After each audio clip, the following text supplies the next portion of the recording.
this video, we're going to talk about the CE particulate filtration rating system. It can be broken down into basically two parts. There's the particulate rating system and then the actual chemical rating system. First, let's talk about the particulate rating systems. P1, P2, P3, not quite as intuitive as the NIOSH 90, 95, 99, 100. P1 is going to be 80% filtration. P2 is going to be 95% filtration. P3 is going to be 99.7% filtration.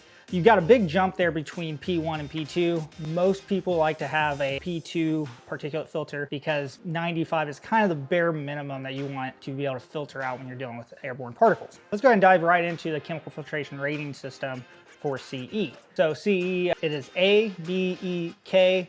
Those are the ones that we're going to really focus on right now. A stands for organic vapors, B stands for inorganic vapors, E stands for acetic gases, and K stands for ammonia and ammonia derivatives. If you're dealing with extremely acetic gases, you're going to need something with E2 filtration. That number at the end, if it's 1 or 2, it's just basically how high of a concentrate will your filter out. An example of organic vapor is alcohol or epoxy resin. They're basically low-level irritants where if you breathe that in for a long amount of time, it will damage your lungs. It might damage different parts of your body. So you want to make sure you are wearing respirators even when you're dealing with organic vapors, but that is the lowest level of irritant that you're probably going to deal with. Inorganic vapor is one of the most common ones, but you do need a filter that is specifically designated for this. Would be like carbon monoxide, something that doesn't come naturally, and a lot of times it's going to be synthetic. That's a really good example of kind of inorganic. You can use like an organic vapor filter and particulate combination for like smoke filtration in a wildfire situation, but if you get really bad chemicals coming off of that fire, you're going to need something with like inorganic filtration.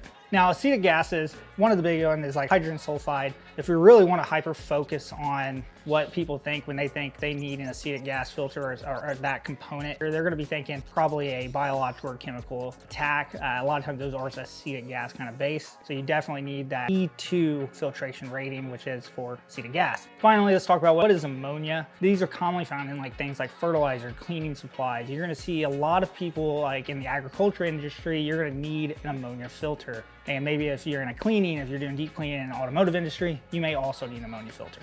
For both NIOSH and CE, there is a color coding rating system, and each one is different based on that governing body. Today, we're going to talk about the CE one because this is what Parcil Safety currently uses. This right here, you can see multiple different colors. Each one of these colors represent one of the chemicals that you may be filtering out. So the first color we're going to talk about with the CE rating system is the color brown, which represents organic vapors. What does organic vapors filter out? Typically, we recommend doing organic vapor when you're dealing with really low level irritants. This right here is our PA1 filter. Now this is, like I said, it's brown. That is for the CE standard. Protects against benzyl, benzene, chlorine, acetone, alcohol, aniline. It just goes on and on. Common application that people typically use a organic vapor with combination of a particulate filter is going to be something like epoxy resin, dealing with pepper spray or tear gas, or maybe even a certain type of alcohol cleaning things.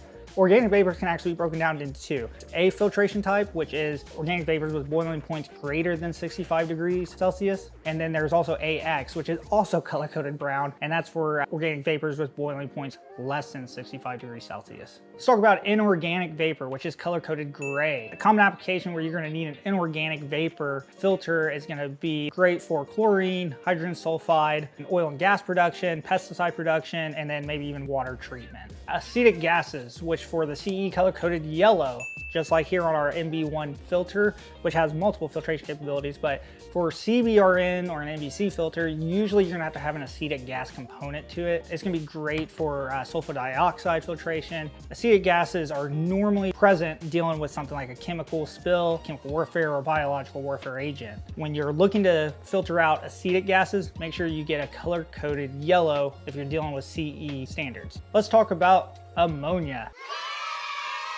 Ammonia is color-coded green on the filter. When you see you are dealing with fertilizer, a lot of agriculture companies, a lot of landscaping, pesticide companies, cleaning companies, anything that deals with an ammonia or ammonia derivative, you're going to need a filter that's color-coded green. Even though A, B, E, K are the four most common in the CE filtration rating system, there are more out there. Another one is mercury vapors. This is gonna be color-coded red. And then you're gonna have nitrogen oxide, which is color-coded blue. And then we also have what they call specialty filters. Usually you're gonna see SX on the filter canister. This is gonna be color-coded violet, purple, you know, kind of a pinkish color. Hope you found this information about the CE filter rating system helpful. For more information, follow Parcil Safety.